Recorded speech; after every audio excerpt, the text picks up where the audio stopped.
Boxing day test match جو کہ Christmas سے اگلے دن کھیلا جاتا ہے، یعنی اگلے دن شروع ہوتا ہے، اور آسٹریلین کرکٹ کیلنڈر میں اس کی بہت اہمیت ہے، لیکن اس اہمیت کا حامل ٹیسٹ میچ اس وقت پاکستان میں نہیں دکھایا جا رہا۔ پاکستان کے قومی نشریاتی ادارے کے sports channel P T V sports پر اس میچ کی براہ راست کیا، اس میچ کے شروع اور آخر میں ہونے والے جو تجزیات پہ مبنی جو پروگرام ہوتے ہیں وہ بھی نہیں دکھائے جا رہے، اور اس کی وجہ یہ بنی ہے کہ ہمارے قومی نشریاتی ادارے کو اس میچ کی کلین فیڈ نہیں میسر۔ کلین فیڈ کا معاملہ یہ ہے کہ آسٹریلیا اور پاکستان کے درمیان یہ جو ٹیسٹ میچز کی سیریز جاری ہے، یہ پاکستان کے لیے پہلا تجربہ ہے کہ اس میں آن گراؤنڈ ایڈورٹائزنگ جو گھاس کے اوپر پینٹ یا کارپٹ کی جاتی ہے وہ نہیں ہے، بلکہ ورچوئل کی جا رہی ہے۔ لہٰذا ہوگا یہ کہ گراؤنڈ پہ کچھ بھی ڈیزائن نہیں کیا جائے گا، بلکہ ورچولی وتھ ٹیکنالوجی جہاں جہاں پہ مڈ وکٹ میں ایڈورٹائزنگ کے سٹکرز لگتے ہیں یا بالنگ مارک پہ جو لگتے ہیں وہ ڈیجیٹلی پرنٹ کر دیے جائیں گے گراؤنڈ کے اوپر، اور وہ نظر آئیں گے آن براڈ کاسٹ۔ اب اس میں انٹرسٹنگ پہلو یہ ہے کہ وہ اس ملک کے حساب سے وہاں پہ اشتہارات نظر آئیں گے کہ جس ملک میں وہ میچ اس وقت دکھایا جا رہا ہے۔ فار انسٹنس آسٹریلیا میں آسٹریلیا کے برانڈ سے ریلیٹڈ یا جو اسپانسرز ہیں ان کے اشتہارات نظر آ رہے ہوں گے۔ اگر یہی میچ انگلینڈ میں دیکھا جائے گا تو انگلینڈ میں اگر کسی کے پاس اس میچ کے اسپانسرشپ رائٹس ہیں تو اس کے اسپانسرشپ سٹکرز کے ساتھ وہ میچ اسکرین پر نظر آ رہا ہوگا، and same is the case with Pakistan. پہلا میچ تو ہم نے ٹھنڈے پیٹوں کچھ حد تک ہضم کر لیا، لیکن اس میں نشاندہی کی گئی کہ گراؤنڈ کے اوپر ایڈورٹیزمنٹ جو ہو رہی ہے وہ ہو رہی ہے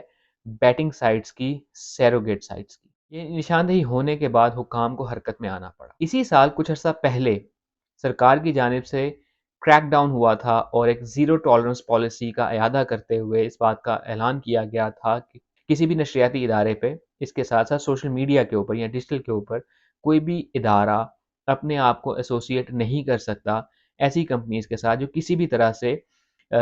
جوا یا بیٹنگ میں ملوث ہو سکتی ہیں یا ان پہ شبہ بھی ہو سکتا ہے۔ پچھلے کچھ عرصے سے پاکستان میں ایک ٹرینڈ جاری تھا کہ جو بھی بیٹنگ سائٹس ہوتی ہیں وہ ایک سیروگیٹ کمپنی، یعنی ایک ایسی کمپنی، ایک ایسی ویب سائٹ کا لبادہ اوڑھ کے پاکستان میں ایڈورٹیزمنٹ کر رہی تھی کہ جو کہ website basically news website معلوم ہوتی ہے، لیکن ہوتا یہ ہے کہ اس ویب سائٹ کے اوپر جو اشتہارات آ رہے ہوتے ہیں وہ بیٹنگ سائٹس کے آ رہے ہوتے ہیں۔ سو بیسیکلی اگر وہاں پہ کوئی خبریں دیکھنے کے لیے گیا بھی ہے، اس کو زیادہ تر وہاں پہ بیٹنگ سے ریلیٹڈ انفارمیشن نظر آ رہی ہوگی، وہ ایونچولی اس بیٹنگ سائٹ تک جائے گا کہ جہاں پہ بیٹنگ ہو رہی ہوتی ہے۔ اس قسم کی چیزوں کے اوپر جو کوئی پالیسی نہیں تھی وہ لائی گئی، لہٰذا پہلے میچ میں ہمیں کچھ سیروگیٹ کمپنیز کے ایڈز دیکھنے کو ملے گراؤنڈ کے اوپر، لیکن دوسرے میچ میں چونکہ اس بات کی نشاندہی ہو چکی ہوئی تھی اور سرکاری ادارے میں موجود جو ہمارے فارمر ٹیسٹ کرکٹر ہیں راشد لطیف، وہ اس معاملے میں خاصے ووکل ہیں۔ سیروگیٹ کمپنیز کے متعلق شاید سب سے پہلے کسی کرکٹنگ حلقے سے جو آوازیں آنی شروع ہوئی تھیں ان میں سب سے پہلے آواز جو تھی وہ شاید بڑی آواز جو تھی وہ شاید راشد لطیف کی ہی تھی، کیونکہ وہ اس میں موجود ہیں۔ سو لہٰذا پی ٹی وی کی ذمہ داری ہے وہ دو چند سے بھی آگے ہو جاتی ہے۔ اس میچ کی براڈ کاسٹ سے پہلے کوشش کی گئی، انفارمیشن منسٹری ہے وہ بھی انوالو ہوئی تھی کہ اس معاملے کا کوئی حل نکالا جائے اور پاکستان ٹیلی ویژن کے sports channel P T V sports کو کلین فیڈ میسر آئے اور اس کلین فیڈ کو استعمال کرتے ہوئے پاکستان میں یہ میچ دکھایا جا سکے۔ لیکن اب تک کی سچویشن یہ ہے کہ پاکستان ٹیلی ویژن کو یعنی پی ٹی وی کو کلین فیڈ میسر نہیں ہے، لہٰذا پاکستان میں رہتے ہوئے پاکستانی ٹیلی ویژن کے اوپر، پاکستان میں ٹی وی کے اوپر باکسنگ ڈے ٹیسٹ میچ نہیں دیکھ پا رہے۔